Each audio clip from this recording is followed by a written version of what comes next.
apologize for that. Son, like, you know, this is for academic purpose. You guys are doing this. All right. So our broadcast is beginning. Mia's our host, so we'll let Mia say what she's going to say. Uh-oh. It freezes up all the. Uh-oh, yeah.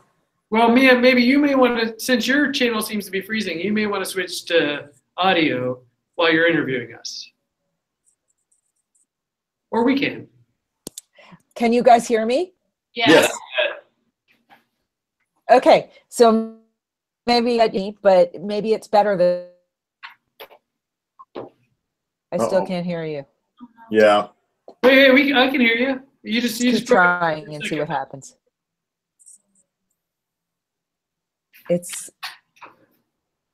It chopped up again. Can you hear me now? Yeah, now we can hear you. Yeah. Oh gosh. Okay. It's a little bit back and forth, but I'll try to keep moving through. What do you want to talk about? NetProv? Yeah, well, maybe, hey, Rob, why don't you tell us what your ideas were behind this 1 step forward, 2 steps back?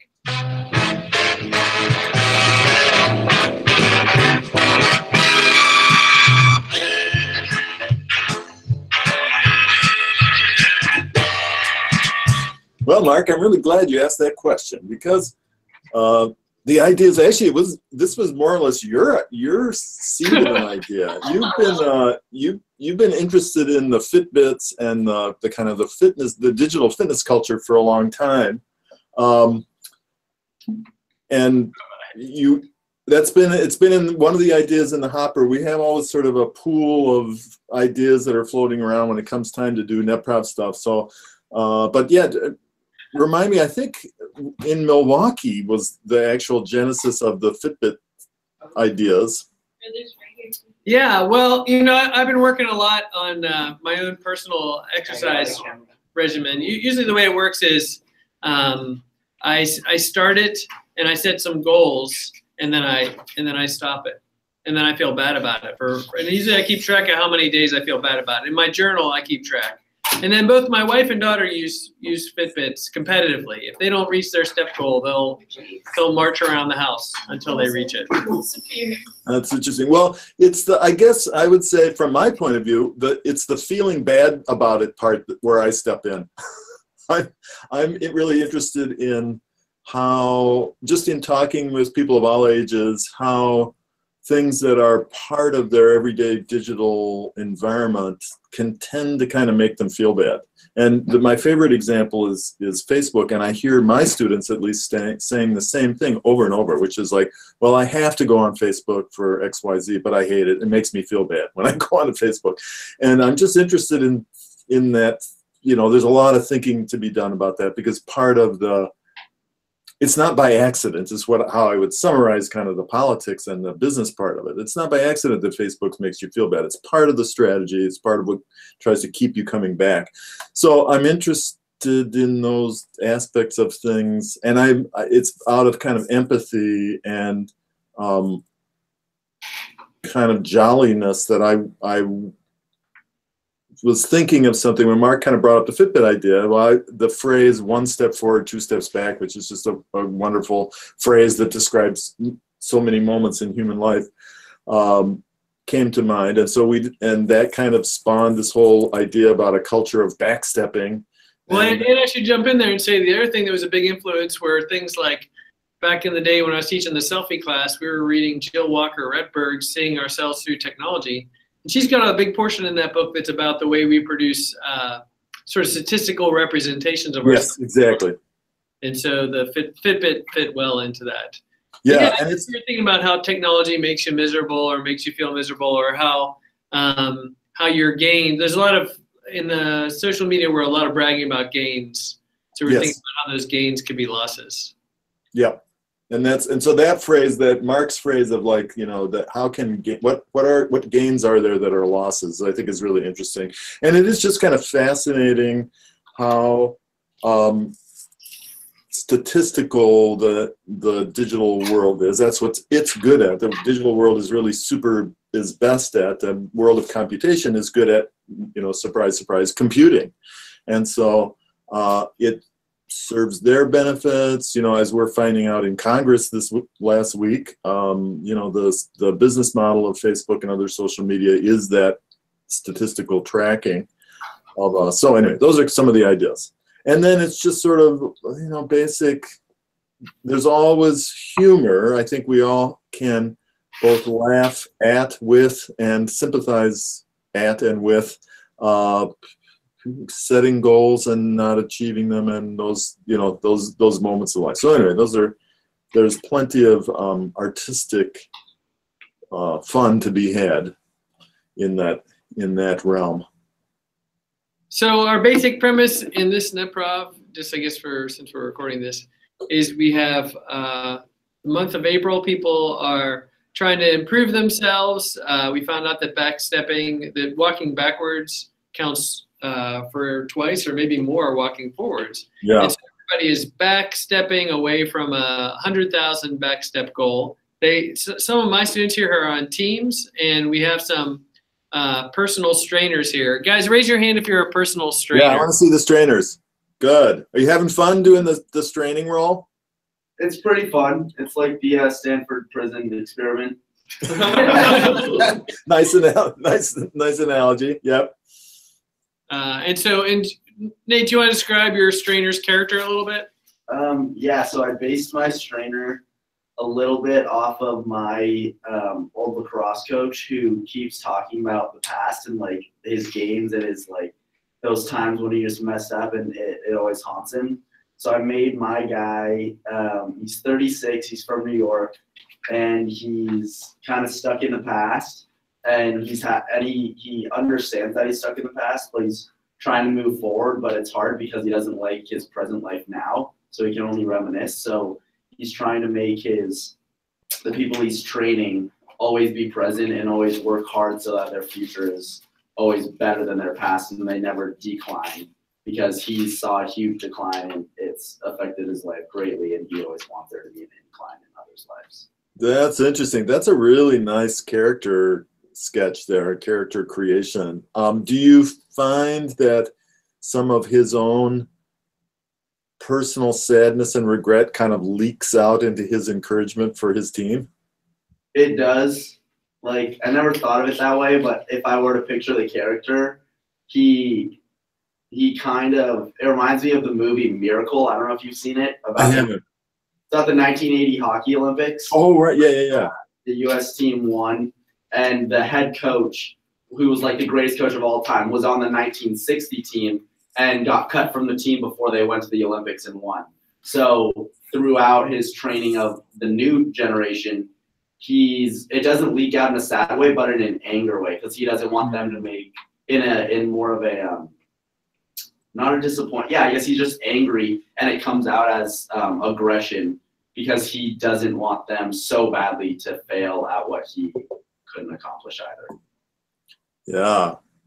Nice. Yeah, so we were thinking about all the different ways in which backstepping might play in. A principal one we talk about is regret.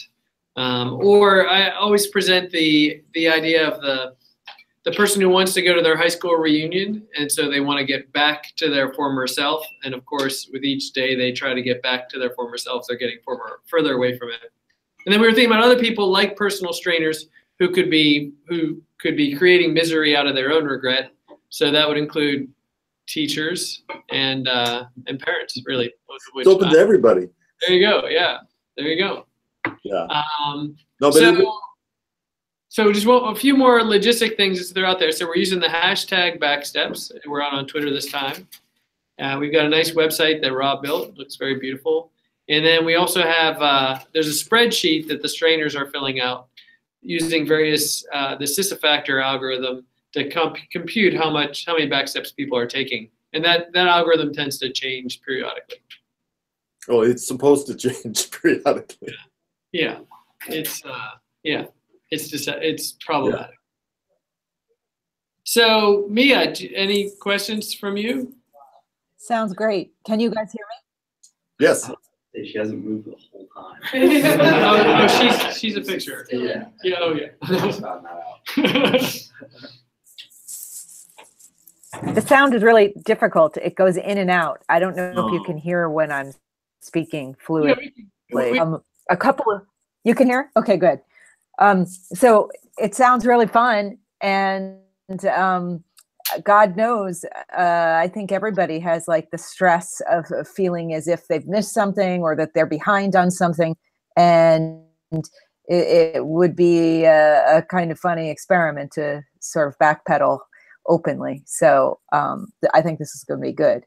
How about some other like notions of, anybody else have any stories of Oh, their what characters. kinds of characters they've created? Yeah. Yeah. So Yeah. guys, what other characters have you guys created? Anybody want to volunteer some?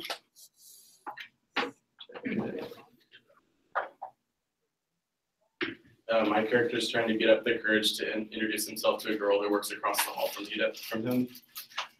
And is she any of the characters in the NetProv, or she's outside? The fictional. Okay. So Yeah. getting up the courage, backstepping up the courage. Good. And is there kind of a parallel? Is your character getting farther and farther away from that goal? I mean, a lot of his things that he tries kind of backfire and don't work that well. Any examples? Like he was gonna introduce himself, and then he spills coffee on himself, so he decides to try it the next day. Beautiful. Yeah. Beautiful. Didn't somebody try to set you up with somebody else who spills coffee? Or Yeah. there was some sort of like, Right? There was some. Yeah. yeah. What other characters do people have that they want to share? Mine, I've thought about a lot about how like fear of missing out is kind of a regret for the future. Yeah, that's great. So the person that I'm improving as is a guy who's like has this really great. He's actually like relatively well adjusted, but he doesn't see himself that way because his connections are primarily online, and he thinks that that's negative somehow. And so by trying to like get fit and push himself to go out into the world and not stay at home and hang out with his true friends, he's like hurting himself. Interesting. I love that. That's really That's a good one. that's very Yeah. 2018. Yeah, very cool. Yeah, a lot of paradoxes going on. Yeah. Yeah. Now, Coachella is happening here or out in the desert, and for that reason, I actually expected. That's why we had so few students when we started out. In fact, at least one of the characters is at Coachella. Oh, nice. When her real in-person person came into class, I was surprised. So, Aviana, your character's at Coachella, and this is a big music festival out here in Southern California. So, what do you have a plan for her on Coachella? Are things gonna work out well for her, or? Well, the whole basis of my character is that she like is an aspiring like Instagram model slash like very typical like LA girl trying to make it big. But she also likes going out for brunch, being social. She like has like wine nights like almost every night. So She connected a poll, didn't she, about red or white? and so then like her going to Coachella was part of that, like her trying to be social. She probably won't be very fit when she's there, or like working towards her goals.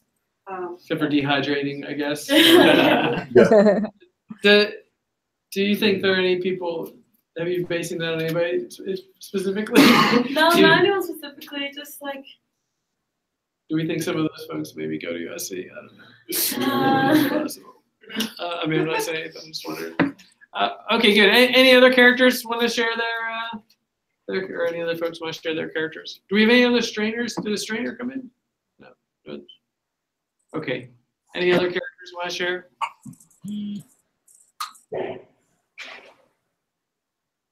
I have a question. Are the characters interacting with each other about their woes of backstepping or progress in backstepping? Ironic progress. Is there much conversation amongst the characters? Or is it mostly posting progress reports? I think more of it is conversation than is progress reports or regress reports, as the case may be. So what kind of interactions have you guys had with each other? Are they like encouragements or discouragements or anecdotal? What's an example of that? Well, I was talking about how Mercury and Jupiter is in retrograde, my characters. And then maybe I replied about astrology is real big right now.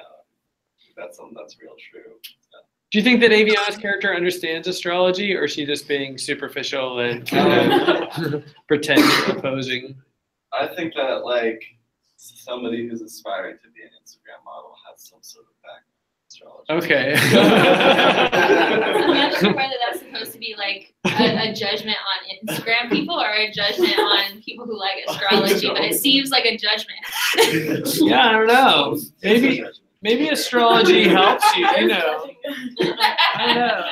Maybe becoming an Instagram model is like astrology. You know, you're constantly looking at the star. I don't know. According to my charts, astrology is going to be really big starting next Wednesday afternoon. About 10 days, and then. That's awesome. Mercury's out of retrograde Sunday, so we're all chilling. Wait, so Nick, you actually know something about my roommates astrology. Talk about it a lot, so I hear it. And they're super into it. They're not super into it. They're more like they use it as like confirmation bias for their problems. Very so good. They're like, okay, I just have to make it through Sunday because that's when Mercury's out of retrograde. Like whatever helps you keep getting on until Sunday. All right, very good. Interesting. Oh, that's great. Well, I love the idea of an astrological take on backstepping. Because my own Rob Wittig Twitter account, who has been consistently avoiding his backsteps day after day and then piling the grand total bigger and bigger, he would love an excuse not to have to backstep for a day or two. So. Hey. Well, see, the thing is though, like, I actually do know a bit about astrology. I use it as a basis for artwork. I'm an art student. I get to do what I want. That's awesome. About Mercury going out of retrograde is it's actually supposed to slingshot energy forward. Like it's supposed to increase like positive action. Oh, okay. So it would make backstepping more difficult, which is maybe paradoxical. Good. That's wonderful. That's wonderful.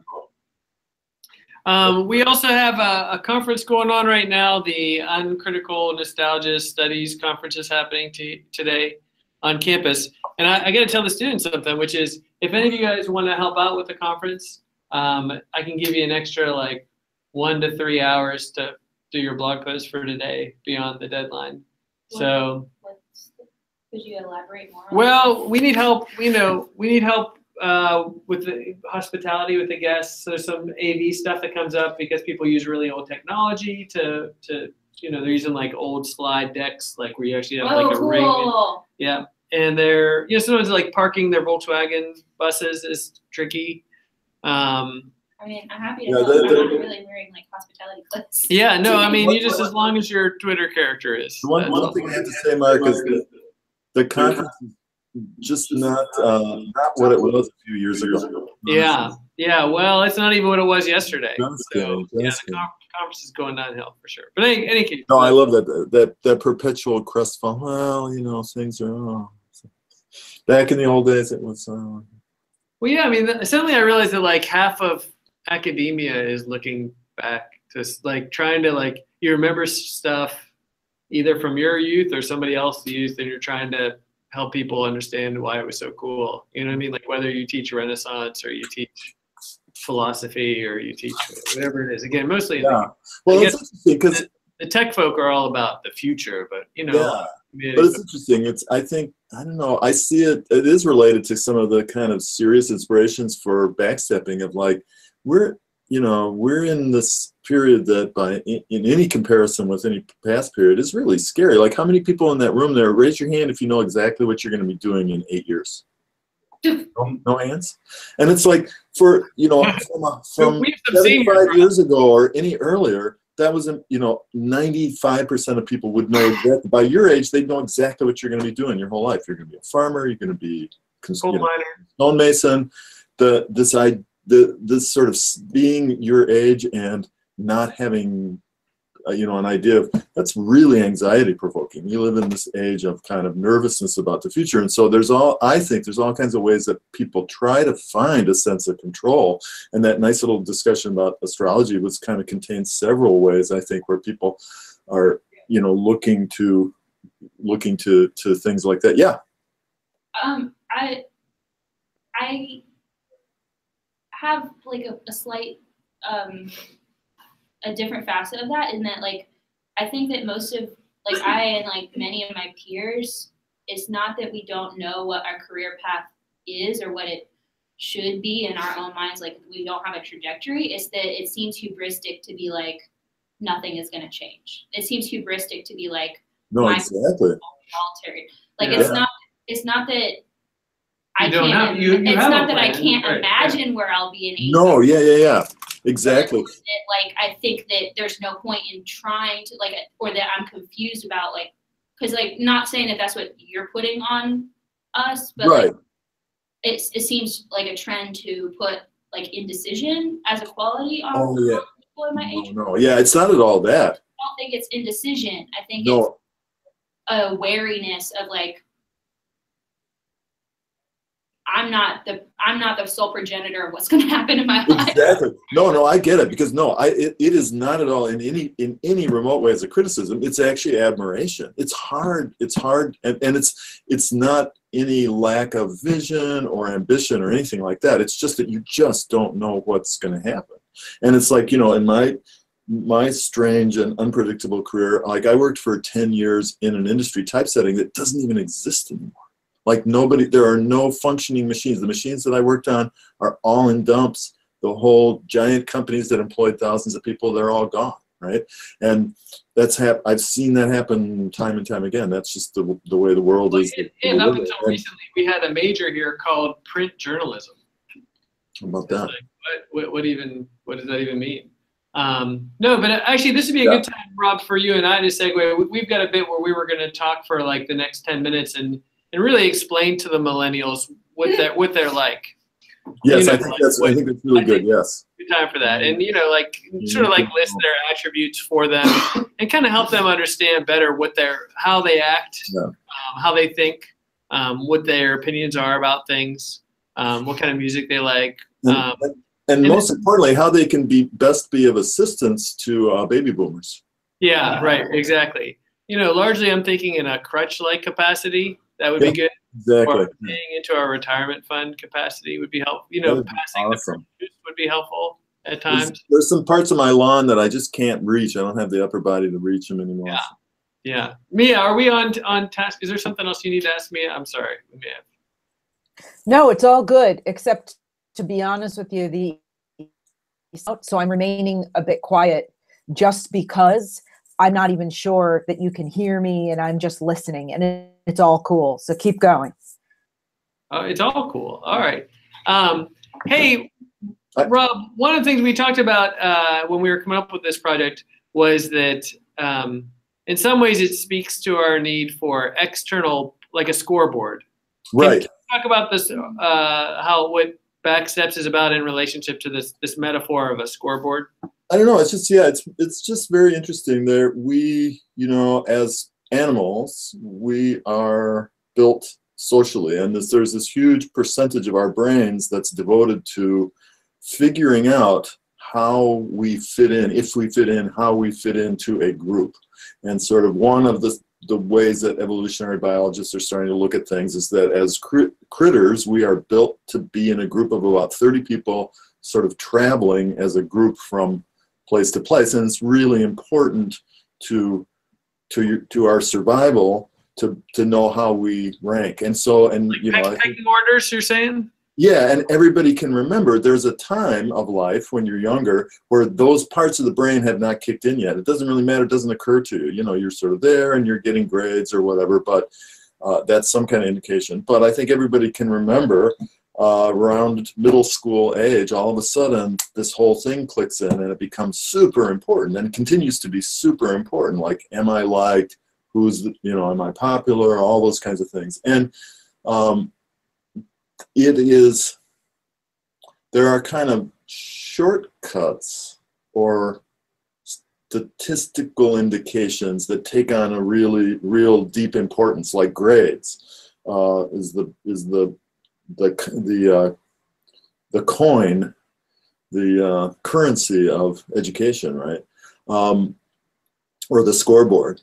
And so it just is really interesting, and to see how, again, there are purposes for those scoreboards, but they also can become kind of pathologies, and people can give away their power. I guess that's one of my interests in it, is how people give away their power to external scoreboards. But if grades are the sort of the main one in school, in a way, what's the main one?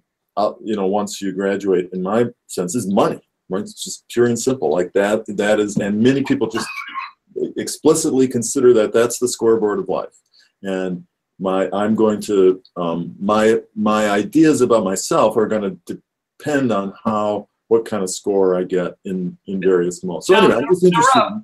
Rob, you can't spell scoreboard without SC. So could you explain a little more though? Like what would that mean to like not have the scoreboard, or well, I don't know. It's just it's just sort of a gut sense of my own that the more I have, this is just totally personal, but the more I have distanced myself or not begun to depend less and less on external scoreboards, the happier I've been. So, and it's not like there's all sorts of fears about, if you stop trying to excel, then you're going to be lazy and all this stuff. And none of that stuff was true. And in fact, for me, without the pressure of those external things, that's, I'm more energetic, I'm more creative, I feel, and, things go better. And I see how people, are made unhappy by it. Again, I just like my heart goes out to people who are unhappy. During the Super Bowl, I think, and I'm a soccer fan, so I watch a lot of soccer, but there's an ad that plays that talks about there's several versions of it where it's showing how people are jealous of how much money their relatives make or other people they know make. Have you seen it? Yeah. So like that's the thing, and that ad is. Isn't there a favorite son commercial? Right, there's a guy that's like the brother-in-law. He's looking across the room at his brother-in-law, and his dad likes the brother-in-law better, and his brother-in-law is the golden boy. He's more handsome, and it's this company, this banking company, is just trying to make men feel bad in a particular guy competition way. And then there's another one geared at women that's trying to make women feel bad in a particularly culturally female way. And it's like, whoa, to me as artists, it's like, I think there's a part of me that gets my fighting spirit up. It's like, this ad is manipulating people's emotions, making people feel bad in order to make money. So as an artist, I want to let's kind of cut against that. I want to make people feel better, and I don't want your money. Just keep your money, enjoy it, feel better. So there's that inspiration too. So all this gets kind of complicated when you bring up like physical fitness, because fitness is something that's, I don't know if it's obviously scoreboard driven in one sense. When we were in Berkeley, one of our friends, Scott Retberg's son, we said, well, what's your measure for how do you measure positive progress? And he's like, well, positive progress is measured by teams competing in a tournament that leads to one team getting some sort of diamond or diamond ring. Yeah. But also, when we think about exercise, though, like, how many miles you can run, how many minutes you do it for, what's your heart rate. I mean, the sort of statistical side, the feedback and measure side of well-being and progress, and when it comes to fitness, I think is so prominent, and then maybe sometimes also positive. I don't know. Is there a positive side to any of this? Yeah, no, I think that, I mean, definitely being more fit, more healthy and everything, that's, you can't argue with that. The question is, and it has to do with how these apps are structured, how the culture is structured, advertising, all the kind of cultural elements. It's like, who is the well-being for? Is it so, because doing something in order to look good is a way of giving your power away to other people. What really matters is what other people think about you when they look at you. In other words, it's about the other people's experience. Well-being is about your experience. How do you feel inside? And are you happier or not, or less happy, more energetic? But the goal to me, it seems so simple, but it can get complicated by a million things. To me, the point is for everybody to be happier, like just simple as that. And are these things helping you be happier, or are they kind of keeping you in a state of dissatisfaction? Because that state of dissatisfaction, that is the key emotion of a consumer society. You have to you have 3 pairs of perfectly good shoes, but you want one more pair of shoes just because you want it, and you got to keep the machines of buying and craving and wanting have to keep turning. So you have to make people feel that they're inadequate, they're not there yet. No matter how hard you're working, it's never enough.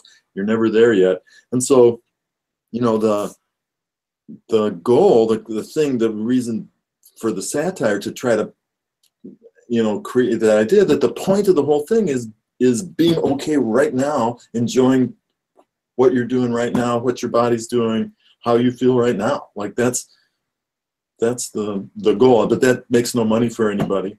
So it can be unpopular. Anyway, that's my little rant. Thank you for.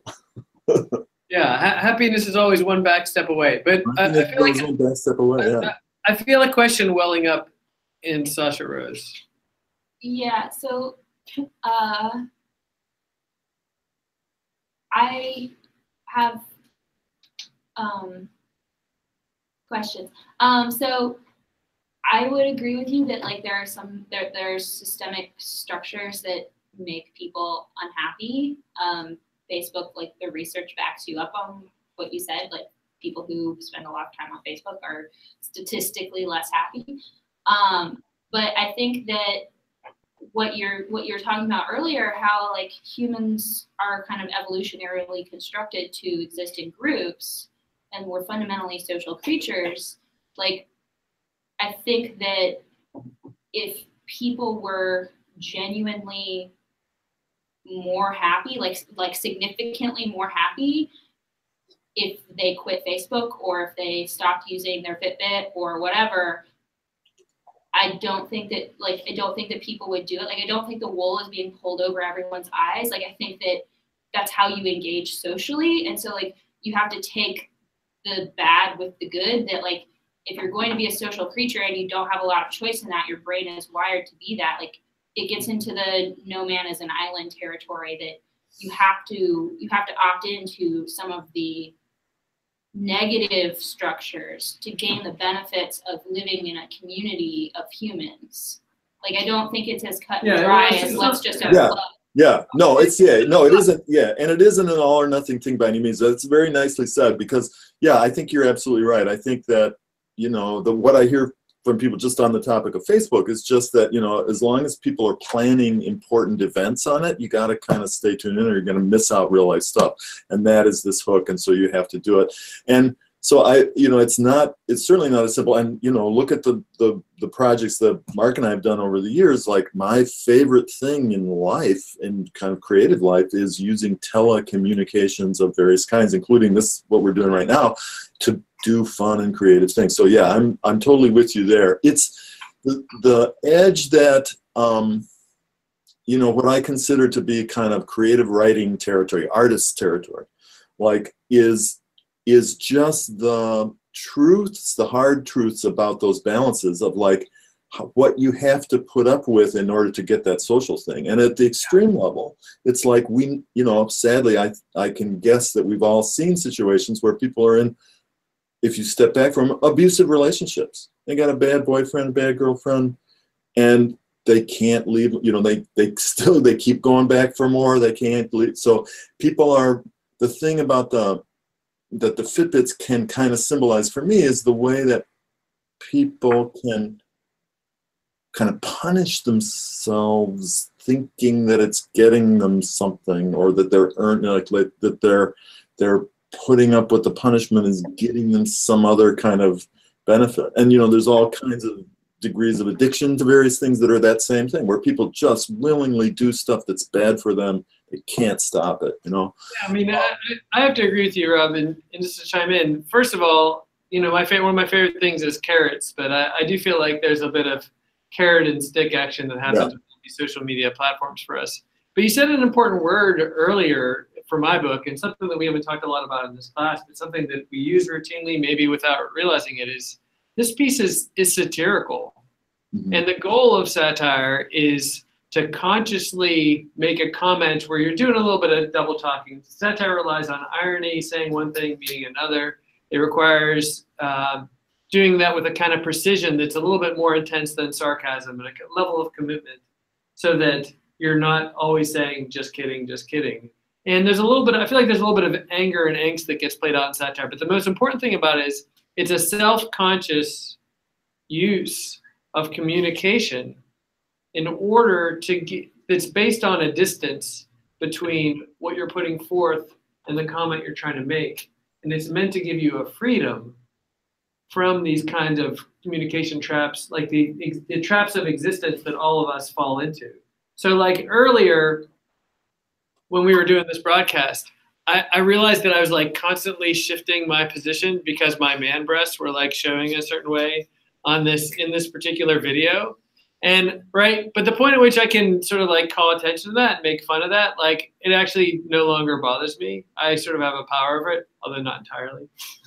And so part of this is like the reason why we love, I think in NetProf, we love these fictional masks that we put on, and they, even if it's on Twitter, it is a mask that we're wearing.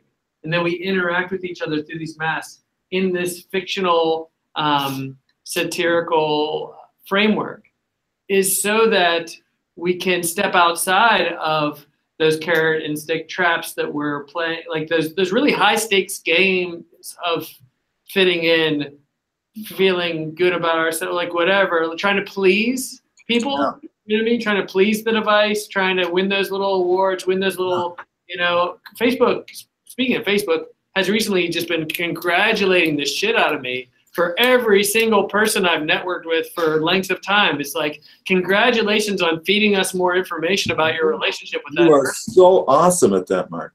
We're so grateful. Like keep doing, you know, do that more. And so like, and then again, we're here, these people all made it into SC somehow. So like they are very good at jumping through hoops. They are extremely good at it. They have received many, many head pats in their lives. And it is my goal in life to like, not take away their head pats. That may feel like my goal sometimes, but that's certainly not my goal.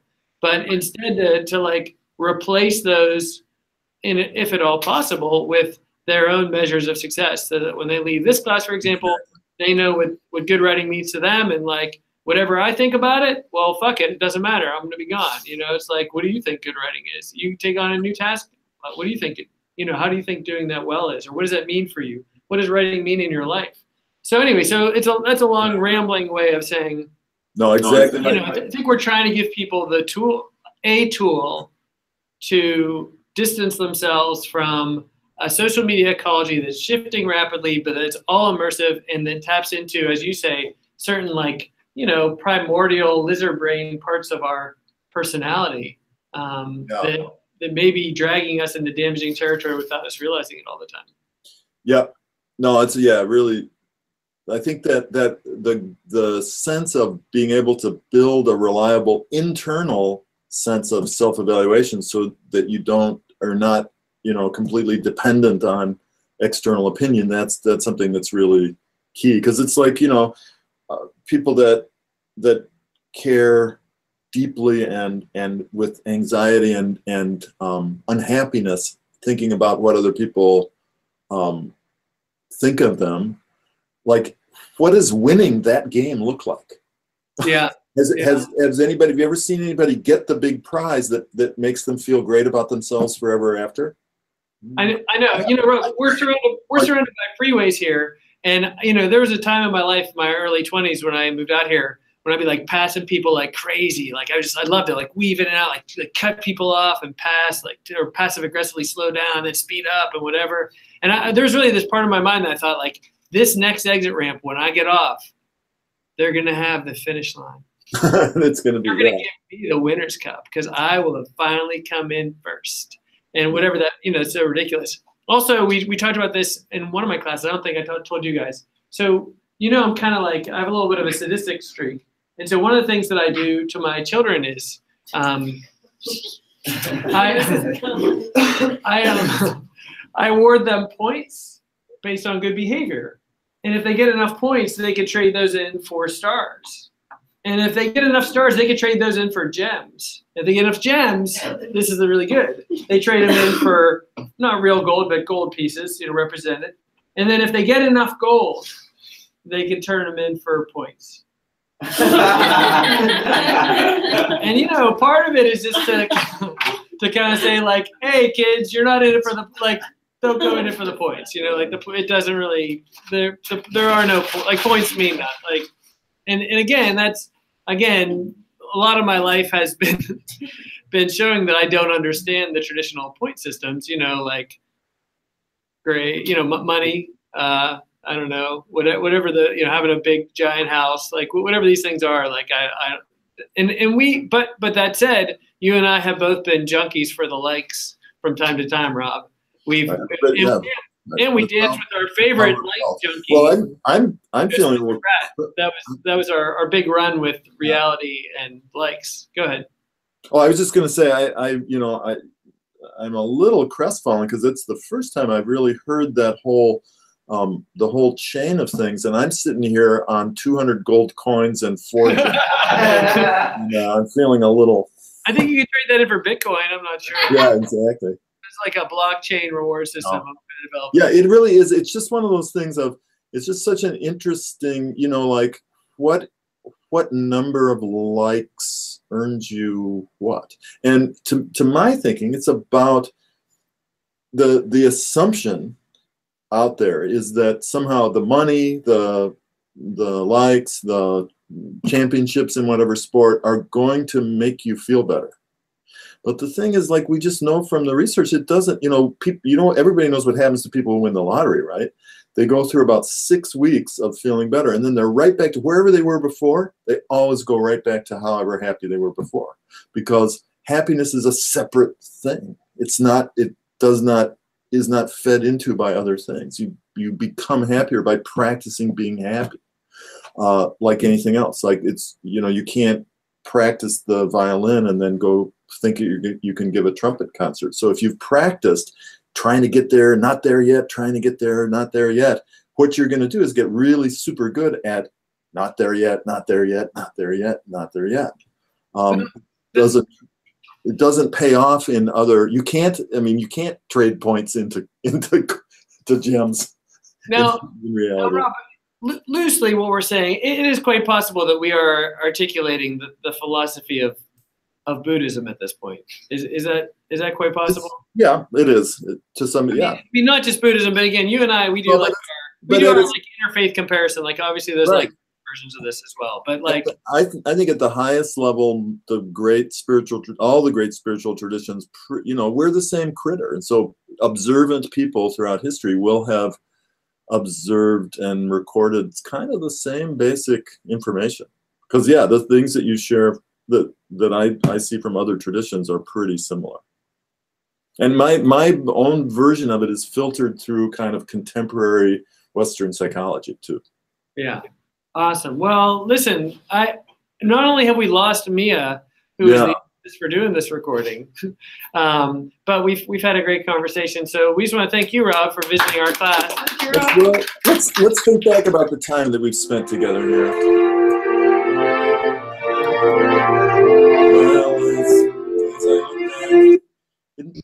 puts me in kind of a pensive mood, and I get kind of emotional. But I just want to encourage everybody, just be strong, write the way Coach tells you to write.